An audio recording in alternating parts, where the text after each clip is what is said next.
The age-old tale of the Capulets and Montagues rivalry never seems to end. Ever since its creation back in 1594 by William Shakespeare, there has been a continuous interest in his plays, particularly the one about two star-crossed lovers. Bonjour, hi my loves, I hope you're doing well, I hope you're doing fine. So in today's episode, I'm gonna talk about everything Romeo and Juliet. But before I start, let's learn more about its author. William Shakespeare was born in 1564 in Stratford-upon-Avon and was a renowned English poet, playwright, and actor. His birthday, celebrated on April 23rd, is also believed to be the date of his death in 1616. He married at 18 years old to a woman named Anne Hathaway and had 3 children together, though his only son died at the age of 11 years old. By 1594, Shakespeare was hired by the Lord Chamberlain's company, and he later became the King's Man. 5 years later, joined the Globe Theatre. Shakespeare became leading figure during the English Renaissance, achieving fame as both an actor and playwright. He gained public and critical success, eventually becoming part owner of the Globe Theatre, and a favorite of both Queen Elizabeth I and King James I.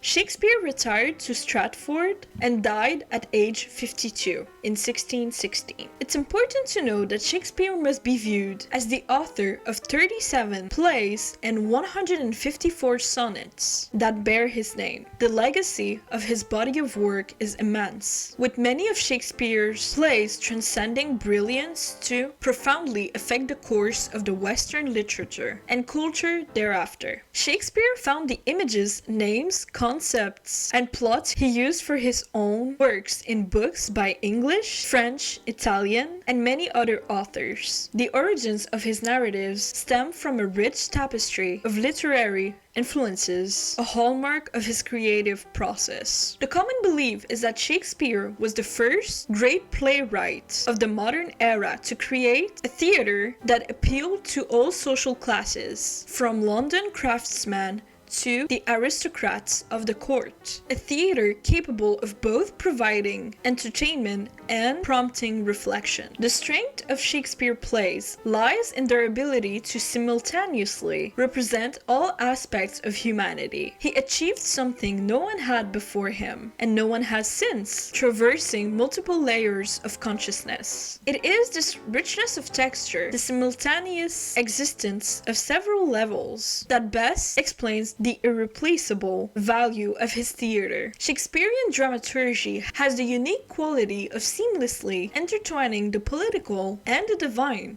the individual and the social. It presents within the same conflictual situation the events of the external world and the most intimate emotions. The singular ability to articulate the psychological existence of the characters and their place in the world is what continues to fuel the enthusiasm of directors. So now let's talk about how he wrote Romeo and Juliet. So Romeo and Juliet was Shakespeare's second tragedy, which a tragedy is a serious drama showing a character's downfall due to fate or personal flaws. It was most likely written between 1594 and 1596. However, he did not invent the story of Romeo and Juliet. Rather, he drew from existing narratives. A poet named Arthur Brooke first brought the story of Romeo and Juliet to an English-speaking audience in a long poem which is called The Tragical History of Romeo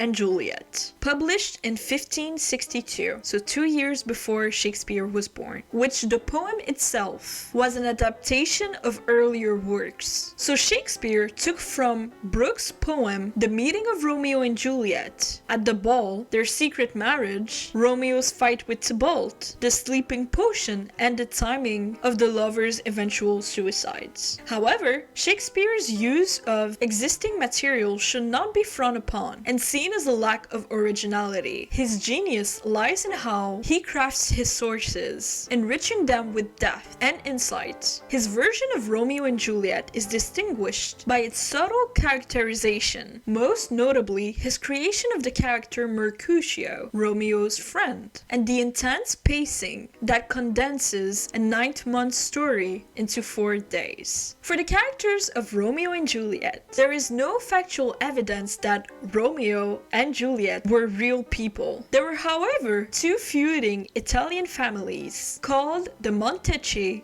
and the Capuletti, who were in a political struggle and who are referenced in literature, including by the Italian poet Dante in his work around 1320, which was popularized in the 16th century in Italy. These names were likely to be Shakespeare's inspiration for the names Montague and Capulet. A little fun fact: in March 1662, Mary Saunderson became almost certainly the first woman ever to play Juliet on the professional stage. Until the restoration of the monarchy in 1660, women were not allowed to perform in public, which is absolutely just crazy. To fully understand the beauty and the richness of the play Romeo and Juliet by William Shakespeare, we need to understand the context in which Shakespeare wrote this play. So Romeo and Juliet is set in Renaissance Italy, a backdrop that offers a portrayal of a society characterized by greater social mobility and complexity than that of the England ruled by the Queen Elizabeth I. The Italian social hierarchy was less rigid, allowing noble families more freedom to navigate their relationships and conflicts. The setting enabled Shakespeare to critique the strict social norms of his own society while seemingly targeting a foreign one. The conflict between the Montagues and the Capulets, who defied the prince's edicts, reflects the political intricacies and challenges of governance within Italian city-states, where power struggles often played out between ruling families and local authorities. Back then, the Renaissance period, which spanned from the 14th to the 17th century, religion and politics were closely intertwined. In the 3 decades preceding the birth of Shakespeare, the state religion in England has changed 3 times. The head of state was also the head of the church, and those who chose a religion different from the one of the monarch were most often considered traitors and heretics, facing the death penalty. When Elizabeth ascended the throne in 1558, being Protestant, she refused to force her subjects to choose, promising not to make windows into men's souls. However, after a series of Catholics' plots to dethrone her, all non-conformists were accused of treason. So in the context of England ruled by the Queen Elizabeth I, the play also reflects the significant social disruption of the time. The era was rife with tensions between the ruling and the working classes, as well as religious conflicts stemming from the Protestant Reformation. These tensions are mirrored in the bitter feud between the Montagues and the Capulets, highlighting the destructive impact of familial loyalty and social division. The play serves as a commentary on how these societal conflicts can lead to tragic outcomes, illustrating the broader issues of strife and discord that characterized this period. Moreover, the role of women during the Elizabethan society significantly influenced the characterization of Juliet and her interactions with male characters. Women were expected to be obedient and submissive, often finding themselves in arranged marriages that served political or economic interests rather than personal happiness. Shakespeare challenges these gender norms by presenting Juliet as a strong-willed, independent woman who defies societal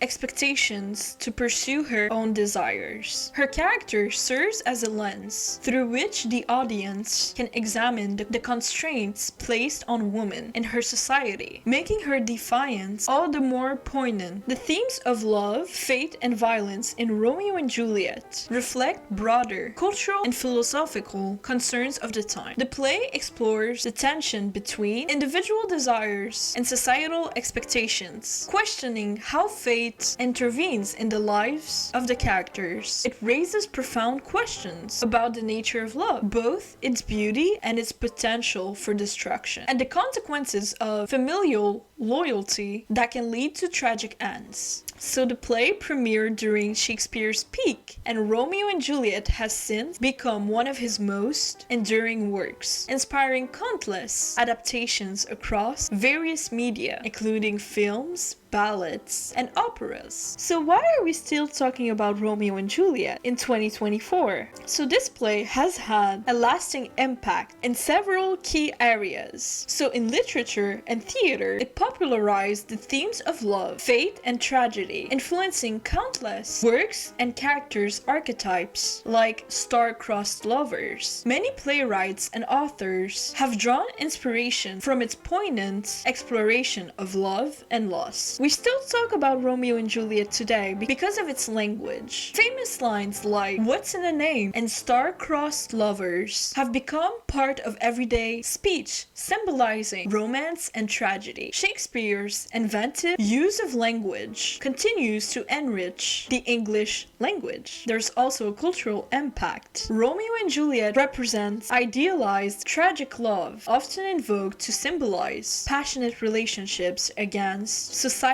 familial opposition. Their story continues to inspire discussions about love's complexities and challenges. There's also an impact on education. It's a cornerstone of literary education, teaching students about drama, poetic language, and classic themes that still resonate today. Its exploration of adolescence love and conflict remains relevant to contemporary audiences. There's also a psychological exploration. The play serves as a study of the human experience, highlighting themes of impulsivity, the consequences of family loyalty, and the tragic nature of misunderstandings. This psychological depth invites ongoing analysis and interpretation. And finally, there's a pop culture impact, obviously. So the play has inspired numerous film adaptations, song, and references, from West Side Story to Taylor Swift's song Love Story. Its themes resonate across different medias and generations, making it a cultural touchstone. If you noticed it, just in 2024,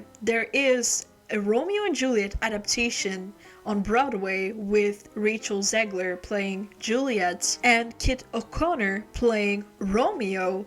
And just during the summer of 2024, we've also seen an adaptation of Romeo and Juliet, but this time in England, with Tom Holland playing Romeo and Francesca Amewuda-Rivers playing Juliet. It's such a funny timing to have such major actors playing Romeo and Juliet in two different adaptations across the world. So what do I think about Romeo and Juliet? I obviously love this play. Ever since that I first read it when I was 15 years old in English class, I became obsessed, and I had like a lot of people my little Romeo and Juliet phase where I could only consume everything Romeo and Juliet and would dream of having a Romeo in my life while playing Love Story by Taylor Swift, of course. But if I gotta be factual, my actually first introduction of Romeo and Juliet was when I was like 7 or 8 years old, and the movie Romeo and Juliet got released. You know, the like animated movie where the movie was like about garden gnomes? And honestly, this movie slaps. Good adaptation of the classic. Now let's be more serious and talk about the adaptation of Romeo and Juliet, where Romeo is played by the one and only Douglas Booth and Juliet is played again by the one and only Haley Steinfeld. So this movie, I first watched it 2 weeks ago. I don't know why I waited this long. I feel I just completely forgot that this movie existed, even though I had my Douglas Booth phase after watching LOL USA with Miley Cyrus. This movie, I don't know why, it's such a fucking good movie, and of course, Douglas is playing the main guy. And I also had a Haley Steinfeld phase, whether it's her movies or her music, like I was obsessed about everything that she does, but I feel like this movie just went under my radar. Anyways, I watched it 2 weeks ago. Let's say that even the beauty of Douglas and the talent of Haley couldn't hypnotize me strong enough to not realize that this movie is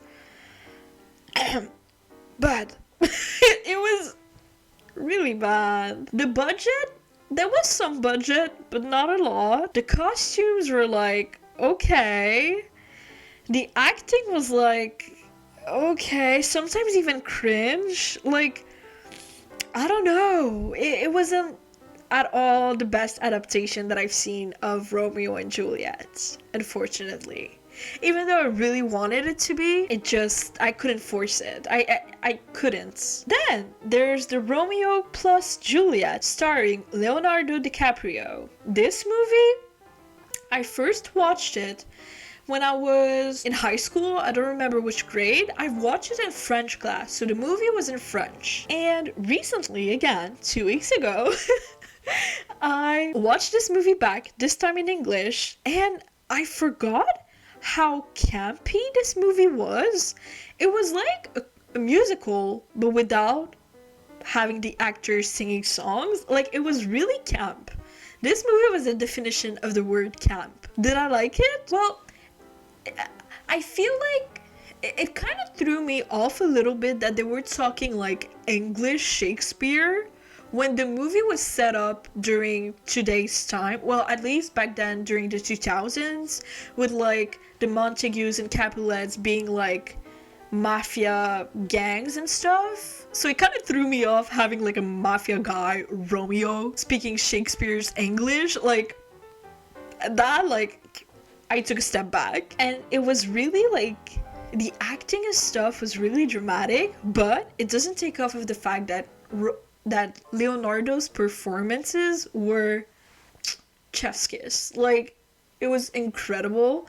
And I haven't really watched a lot of Leonardo DiCaprio's filmography, but this movie made me like just reminded me of how much of a great actor he is. So because of his performance, I forgive this movie. I feel like now that I know that it's campy and shit, next time before watching it, I will remember it so I could like watch it not being as serious. And the last Romeo and Juliet movie adaptation that I've watched was, ding ding ding ding, spoiler alert, the best one.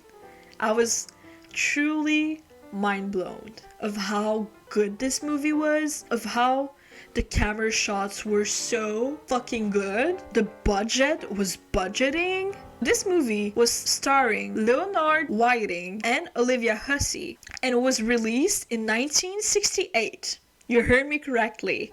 And just before I continue, it was kind of cute because these two actors were playing Romeo's parents in the adaptation of Romeo and Juliet with Leonardo DiCaprio. So it was kind of cute to see them again. Yeah, this movie was released in 1968. And don't get me wrong, when I saw the date released, I was like, hold on. Like, I'm not gonna watch an old ass movie. Like, I just assume that old movies, the quality is bad, the plot is bad, it's cringy and stuff. I have really bad perceptions of old movies. But guys, I was so fucking wrong. So fucking wrong. It was so beautiful. The costumes were like Bridgerton vibes, but like made well. The budget was budgeting.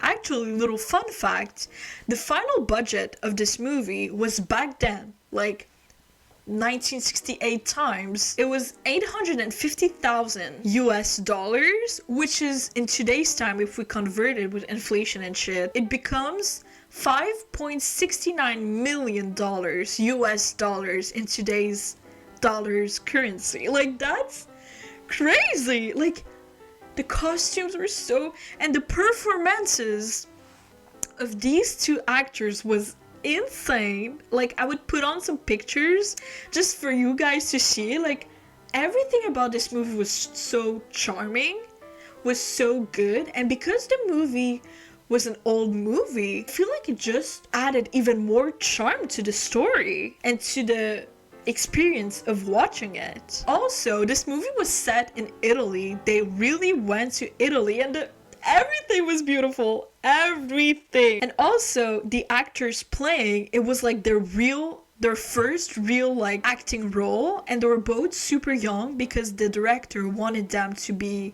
around the ages of Romeo and Juliet in Shakespeare's play, which was so well thought. Everything about this movie was so well executed. Mwah, chef's kiss. If I have only one bad thing to say, even if the actor playing Romeo, Leonard Whiting, was really good, if we switched it and it was Leonardo DiCaprio playing Romeo in this version, it would have been just another level of perfection. Even though the actor Leonard Whiting did an amazing job, if I just have to say one little complaint, that's my only thing, because you cannot deny the talent of Leonardo DiCaprio. This movie, wow. Now I know that I need to give chances to old movies because that was spectacular. And now that we're talking about different adaptations of Romeo and Juliet, here's a little fun fact. There was only one writer who ever dared to give Romeo and Juliet a happy ending. It's the Irish poet and lyricist, sorry if I don't pronounce the name correctly, Naum Tate, who became England's laureate in 1692, had a penchant for messing around with Shakespeare's words. His alternate ending of Romeo and Juliet didn't seem to stick, unfortunately. So I guess the fact that it is a tragic ending at the end, just people cannot change that. Like, that's just a classic. And because we're talking about Romeo and Juliet, and I just love this play so much, why not read to y'all my favorite scene? So my favorite scene was in Act 2, Scene 1. Before I start, I actually translated this scene. Well, I asked ChatGPT to use today's English, so it's more understandable and more easier to comprehend. So it starts with Romeo. Oh, speak again, my bright angel. You're as amazing in this night up above me as the heavenly messenger is to the people on earth. They look up in awe as he rides the lazy clouds and glides through the sky. Oh, Romeo, Romeo, why do you have to be Romeo? Forget your father and ditch your family name. Or, if you want, just swear you love me and I'll stop being a Capulet. That's so romantic! Romeo sighed. Should I keep listening or say something? Juliet. It's just your name that's my enemy. You're still you, even if you weren't a Montague. What's a Montague anyway? It's not a part of you. It's not your hand, foot, arm, face, or anything that makes you who you are. Just be called something else. What's in a name? A rose by any other name would smell just as sweet. So even if you weren't called Romeo, you'd still be perfect. So drop your name, Romeo, and for that name, which isn't really you, take all of me.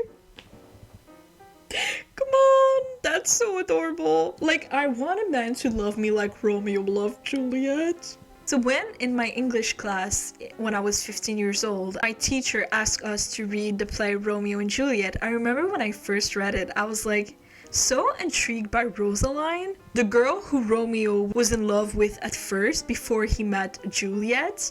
And I was like, I always felt so sad for Rosaline. I was like, oh my god, poor girl. You're like, Romeo ain't shit. I felt always sad for her, and I was like, it's so weird that Hollywood didn't make a movie, or there isn't just a movie made about Rosaline and like set towards her perspective and like being the girl who was in love with a guy who broke her heart to be with another girl. And a couple years later, a movie was made called Rosaline. Honestly, when I saw this movie out, part of me was kind of angry because I was like, that was supposed to be me. Like, I was supposed to be in the video. Like, kind of energy I was like giving off when I saw this movie was released. But afterwards, I was like, I'm kind of a genius. Like, I manifested it, so you're welcome. It's a joke, by the way. Also, I'm kind of surprised that it hasn't been like a mini series about the story of Romeo and Juliet adapted to today's day and age. Kind of like the mini series One Day. Like, I'm kind of like wondering why they haven't made that. I feel like it would be so fucking good. And maybe if they don't want people to know like from the start, like, oh, it's Romeo and Juliet, we already know how it's gonna end, blah blah blah blah. If they adapt it in today's day and age and make maybe the names more subtle, maybe using just the first letter of each name. So for Juliet, it could be like Jessica. Actually, no. My PR prediction is that in the next few years, there would be a mini-series, maybe by Prime, made on Romeo and Juliet, adapted in today's day and age. And seeing that there is, like, just in 2024, a couple months apart, 2 different plays of Romeo and Juliet starring major actors, one in England and one in America, like, I feel like it's not that far-fetched. So if it happens in real life, I told you so. So on that note, I hope you liked my little dive into Romeo and Juliet and also about its famous author, William Shakespeare. I hope you'll give a chance to the Romeo and Juliet movie released in 1968. It was like, please trust me, it is so good and worth it. So I hope for everybody who's listening right now that they will eventually find their Romeo or Juliet. Hopefully not with the same ending. I hope you have a beautiful night of sleep. I love you. Take care. Au revoir.